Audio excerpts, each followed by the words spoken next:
Oh, Sunday.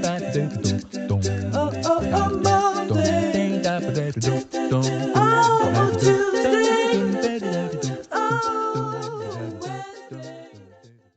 멧돼지 사냥 1. Oh, Sunday. Oh, Monday. Oh, Tuesday. Oh, Wednesday.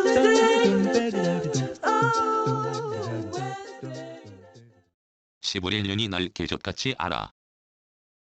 백로인이 티셔츠 주머니에서 담뱃갑을 꺼내 한 겹이 나에게 주더니 라이터 불을 대주며 말한다. 나는 그가 준 담배를 깊이 들이키며 다음의 말을 기다렸다. 백로인이 담배를 한 모금 들이키고 들고 있던 막대기를 옆에 두고 단풍나무 그늘에 쪼그리고 앉고 나는 다리 난간에 공둥이 대고 백로인과 얼굴을 마주보고 앉았다. 일은 힘들어 죽겠는데 술도 안 사오고 장모녀는 2달이 되어가는데 갈 생각도 않고. 백로인의 오른손 검지와 중지 사이에서 담배는 절로 타들어간다.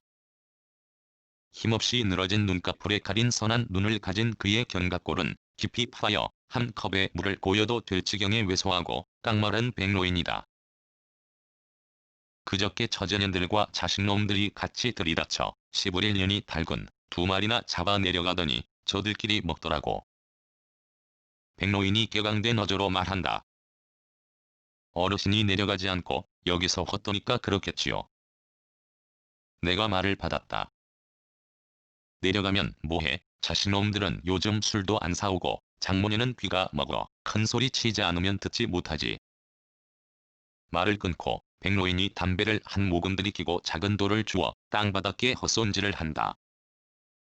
할머니가 오실 때마다 오래 계시는 걸 보면 그만큼 사위집이 편한가 봅니다. 죽게 세우는 말을 백로인에게 하며 나는 그가 담배 피울 시간을 만들었다. 무슨 말을 하려도 큰 소리쳐야 하니 이웃에서 들으면 내가 늙은 장모년 구박한다고 할 것 같아 차라리 말을 하지 않아. 백로인이 헛손질하는 범위를 넓게 만들며 시선을 땅에 대고 말한다. 쓸데없이 속 끓이지 말고 바람거래 바람 쐬러 가세요. 내가 일어서 다리를 걸으며 말했다. 백로인이 막대기 들고 따라 일어섰다. 몇 걸음 걷다가 나는 내 발을 내려보았다. 백로인을 만나기 전 나는 아침 먹은 설거지거리와 며칠 산에 입고 다닌 땀에 젖은 청바지와 티셔츠를 빨아 너는 통에 젖은 슬리퍼를 신었다. 장화 신고 올까요? 내가 백로인을 돌아보며 말했다. 내가 앞서갈 테니 그대로 가. 백로인이 내 앞에 서서 양씨의 눈뚝과 개울 사이 길로 걸으며 말한다. 우리는 양씨와 백로인, 서울 사람 이씨의 꼬불꼬불한 눈뚝을 걸었다. 앞에 가던 백로인은 그가 예전이나 최근에 뱀 잡은 곳에 멈추어 서서 뱀을 잡았다고 말하며 지팡이로 가리킨다. 그가 가리키는 장소는 이미 내가 알고 있는 곳이 많다. 그러나 나는 처음 듣는 것처럼 어떤 뱀이었지요? 하고 백로인으로 하여금 말을 계속하게 했다. 백로인은 그가 잘 아는 뱀, 바람거래 서식하는 까치독사 서너 종의 불독사, 밀뱀, 늘매기의 이름을 상기하며 뱀 잡은 장소와 연관지어 말하지만 일부 이른 기억 탓으로 막대기로 가리키는 곳에서 뱀 이름을 빨리 연상하지 못하기도 한다. 나는 그러면 내가 알고 있는 뱀 이름을 차근차근 꺼내며 그가 잡은 뱀 이름을 기억하게 한다. 우리는 주로 뱀 이야기하며 바람골 마지막 경작지인 백로인의 콩밭 2달의 덩굴 그늘까지 올랐다. 백로인의 밭속에 오래된 무성한 달의 덩굴이 있다. 백로인이 달의 덩굴을 우산 모양으로 손질하여 바닥에 넓은 돌을 깔아 쉴 공간을 만들었다. 엄지손가락 크기의 다래가 듬성듬성 달렸다. 달의 덩굴이 무성하여 열매가 덜 달린다고 백로인이 가지를 쏟구겠다고 말한다.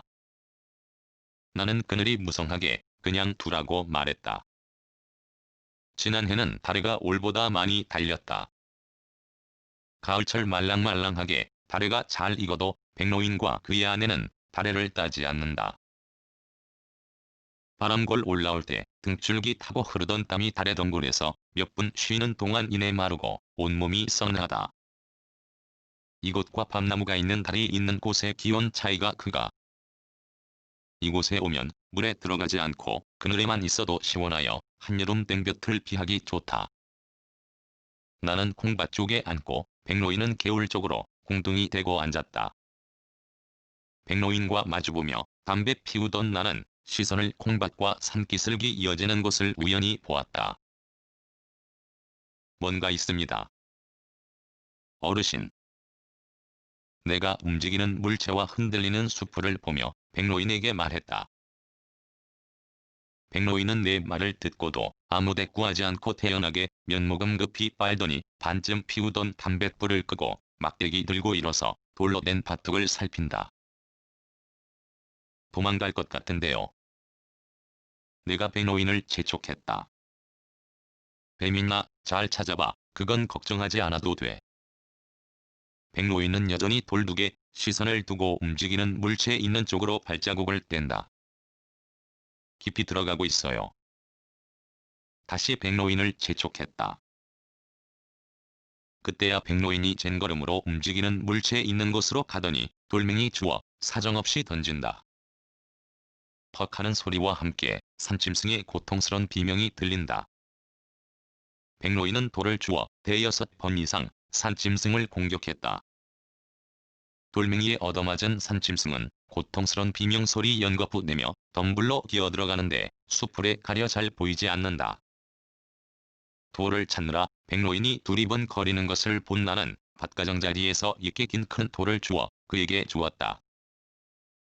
내가 준 돌을 양손으로 높이 쳐들고 백로인이 산짐승에게 좀 더 다가가 조준하고 힘차게 내리친다. 끄악하는 하는 소리가 바람골을 울린다. 큰 돌로 빨리 내리쳐.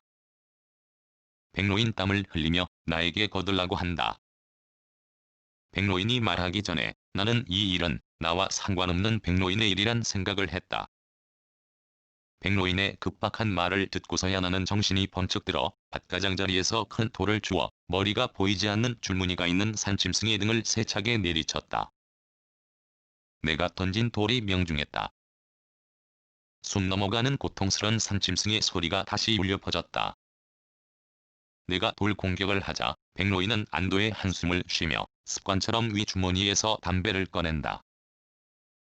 나의 돌멩이 공격은 계속되고 이제 백로인은 뒤에 서서 구경하는 꼴이 되었다. 드디어 산짐승이 쓰러지는 것을 보았다. 저놈 뭡니까? 내가 백로인에게 물었다. 돼지 새끼야.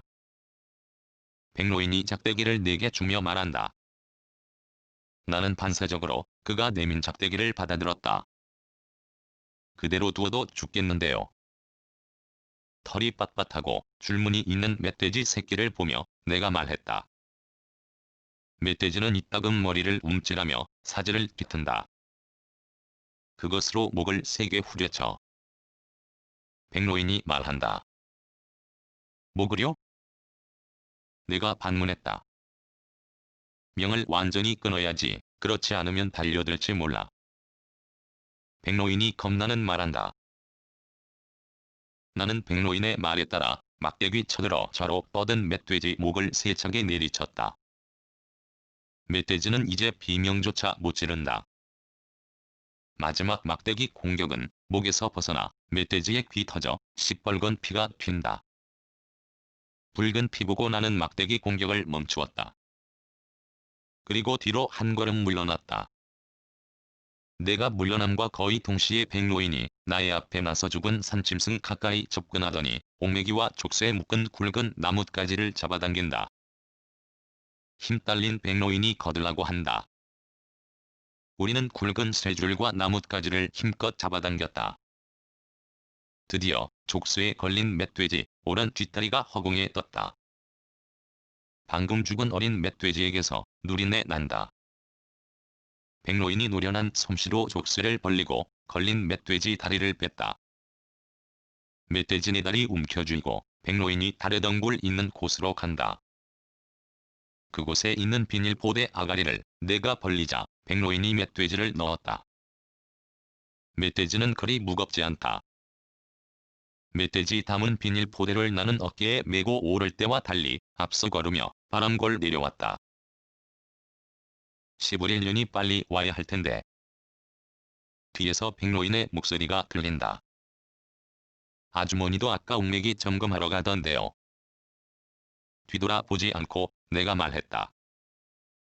시부릴 년이 잡긴 뭘 잡는다고 그래. 백로인이 그의 아내에 대한 불만을 내뱉는다.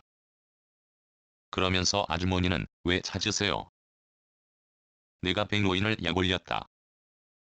나보다 잘 벗겨. 직접 하세요. 예전에는 했는데 이젠 싫어. 거 보세요. 어르신이 아무리 투덜거려도 아주머니가 꼭 필요하잖아요. 백로인에게 내가 잔소리했다. 시부릴 년이 나에게 배워 이젠 나를 가르치려 든다니까. 어르신은 가까운 곳 맞고 아주머니는 먼 산까지 다니잖아요. 가면 몰래 잡지도 못하는 것. 올해도 몇 마리 잡았다고 하던데요. 그래봤자 내가 2마리 잡을 때 1마리 겨우 잡는걸. 다른 여자 같으면 겁이 나서 산에 다니지도 못할 겁니다. 이야기하며 우린 다리 있는 곳까지 내려왔다. 뒤에 오던 백로인이 앞에 가며 나를 뒤돌아보며 멈추라는 신용한다. 아까 없던 경운기가 있다. 백로인이 다리를 반지나 나에게 경운기 오른쪽으로 오라고 손짓한다. 내가 그의 지시에 따라 다리 오른쪽을 걸을 때 개울에서 김노인이 무얼 하다가 나를 보았다. 나는 그에게 건성으로 안녕하세요. 인사하고 백로인의 집으로 걸었다. 백로인의 마당 그늘에 죽은 멧돼지 담은 비닐 포대 내리고 백로인 집을 나왔다. 김노인이 바람골 쪽으로 얼굴을 향해 엎드려 여전히 어떤 일을 한다. 나는 그를 본 채 하지 않고 나의 바람골 공간에 갔다. 오전 해설이 지나간 마루에 벌렁 들어 누워야 했고 탄력 있는 레코더판을 부채 대용으로 붙였다. 몇십 분 후 백로인이 마당에 들어섰다. 손질하고 있으니 먹으러 가세. 아주머니가 오셨군요. 그 슬러다리 밑에서 손질하고 있어. 우리는 다리 밑으로 내려갔다. 백로인의 아내가 발을 물에 담그고 공둥이 든 자세로 불에 태워 털을 없앤 멧돼지를 손질한다. 그녀는 이런 일이 익숙하여 능숙하게 가르질한다. 목에서 똥구멍까지 칼로 가르고 위와 창자 쓸데없는 부위를 빼낸 그녀가 조심스럽게 죽은 멧돼지의 장기를 다룬다. 그것은 멧돼지의 쓸개로 메추리알 크기다. 피가 뚝뚝 떨어지는 쓸개를 종이컵에 조심스럽게 담은 그녀가 간과 심장을 두툼한 도마에 넣고 잘게 썰었다. 나와 백로인이 도마 가까이 다가 앉았다. 백로인이 먼저 맨손으로 간을 소금에 찍어 먹는다. 나는 나무젓가락으로 먹었다. 죽은 지 얼마 되지 않은 새끼 멧돼지의 간은 말랑말랑하고 따끈하고 심장살은 쫄깃하다. 백로인의 아내가 멧돼지 등껍질을 벗기고 등 썰을 때 도마 위에 올려 얇게 썰었다. 초장에 찍어서 먹어봐요. 그녀가 말한다. 육회보다 맛있네요. 멧돼지 고기를 초장에 찍어 먹으며 내가 말했다. 좋은 거야, 많이 먹어. 백로인이 나에게 말한다. 아주머니도 드시고 하세요. 열심히 손질하는 백로인 아내에게 말했다. 그녀가 하던 동작 멈추고 연한 고기 몇 점을 초장에 찍어 먹는다. 먹을 복만 타는 것이 또 한 번 증명되었습니다. 내가 너털스럽게 웃으며 말했다. 아무에게나 주지 않아. 그러니까 제가 더 고맙지요. 동네 사람들도 믿음이 가지 않는 사람에겐 말도 않고 나눠 먹지 않아요. 어떤 경우는 가까이 있는 사람을 더 믿지 못할 때도 있긴 있어요. 잘 먹었다는 인사 대신 말했다. 만화가 아저씨가 오면 짐승이 잘 잡혀요. 백로인의 아내가 말한다. 행운의 사나이 아닙니까? 말과 함께 나는 멧돼지 피가 시뻘건 도마를 씻었다. 놔둬요. 내가 할 테니. 이런 일 하는 것만 보아도 어르신과 아주머니가 손발이 착착 맞는 것이 찰떡궁합으로 맺은 부부입니다. 내가 백로인 들으라는 듯이 말했다. 내 말을 들은 그는 슬그머니 자리를 떴다. 뒷처리를 백로인 아내에게 맡기고 나도 개울에서 올라왔다. 저녁 먹으러 우리 아저씨랑 같이 내려와요. 끓여 놓을 테니. 백로인 아내가 다리 밑에서 큰소리로 말한다. 실컷 먹었어요. 할머니랑 맛있게 잡수세요. 하여간 이따 내려와요. 고기로 먹을 어린 돼지를 애절하 한다. 집돼지 어린 것의 맛도 좋은데 하물며 산에서 사는 어린 돼지 맛을 어디에 비할까? 바람걸에서 오늘 나는 백로인과 어린 돼지 사냥했다. 연하고 만난 등살회와 생간을 먹고 저녁에는 백로인과 그의 아내, 장모, 큰 백로인 부부와 함께 볶음 요리로 먹었다. 우리는 음식을 먹은 것이지 규범과 도덕, 법을 먹은 것이 아니다. 만난 저녁을 먹으며 나는 피식 웃었다. 백로인이 요즘 짜증내는 이유를 충분히 알 수 있다. 백로인의 집 구조는 계단에 올라서면 부엌, 그 옆이 텔레비전 놓인 큰 방으로 백로인 부부가 자는 방, 그 방 오른쪽에 작은 방을 2달째 백로인의 94세 장수 할머니 백로인의 장모가 자는 방이다. 백로인 장모가 쓰는 방 옆에 또 하나의 큰 방이 있는데도 그의 장모는 사위와 딸이 자는 옆방을 쓰며 방문 열어놓고 잔다고 한다. 젊은 부부나 나이 든 부부나 정상적인 부부라면 성행위하게 마련이다. 65세 백로인도 성욕이 왕성하여 그의 아내와 사랑을 하려 해도 장모가 옆에서 빤히 지켜보는 통에 마땅치 않다고 한다. 그래서 요즘 백로인은 그의 아내에게 사랑의 투정으로 그의 아내를 닥달한다. 나이 들수록 사람을 생각하는 배려를 해야 한다. 사위와 딸을 배려하지 않는 그의 장모로 인해 백로인이 속상해하는 것을 들으며 나는 어떤 말로 위로해야 할지 모른다. 백로인의 심정은 그와 나만 안다. 밑에는 장모년이 있으니 못하고 시부릴 년이 위에 올라왔을 때 달라고 해도 주지도 않아. 밑과 위는 백로인의 두 채의 집 앞에 붙이는 말이다. 밑의 집은 아랫마을에 있으며 원래 백로인의 집이 아니었다. 그의 친척이 쓰다가 도시 나가면 넘긴 것을 살기 좋게 수리한 것이고 위의 집은 나의 바람걸 공간과 기호를 사이에 두고 마주보고 있는 붉은 함석 지붕의 옛날 집이다. 이른 새벽 밑의 집에서 윗집으로 올라오면 백로인은 하루의 마지막 일쇄염을 주고 내려갈 동안 위에서 생활하므로 점심은 그의 아내가 가져온 것을 먹거나 정지에서 그가 좋아하는 컵라면 끓여 혼자 먹는다. 사람이 드문 바람골에서 적적할 때면 나는 백로인의 윗집에 건너가 그가 주는 담배와 커피 먹으며 놀다가 그래도 심심하면 우린 나의 공간에 건너와 또 커피 마시며 별 이야기 다 한다. 나는 그와 생각 공유할 수 있는 이야기만 하고 주로 듣는다. 그러면 그는 한 이야기하며 듣지 못한 새로운 이야기를 끼워 넣기도 한다. 백로인이 말을 잘하는 것을 만내 사람들은 잘 모른다. 그들은 백로인과 마음 뜨고 긴 이야기하지 못하였기 때문이다. 그가 마음에 들지 않는 마을 사람과 그의 아내 심지어 자식에게도 상시였으며 험한 말하기도 하지만 백로인은 솔직하고 소탈하고 순박한 사람이다. 그런 그가 좋다. 2006년 8월 6일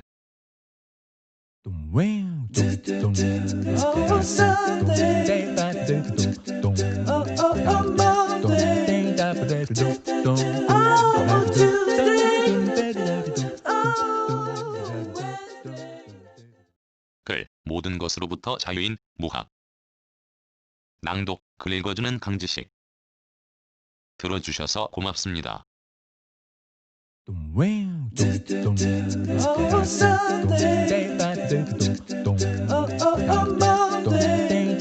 Dum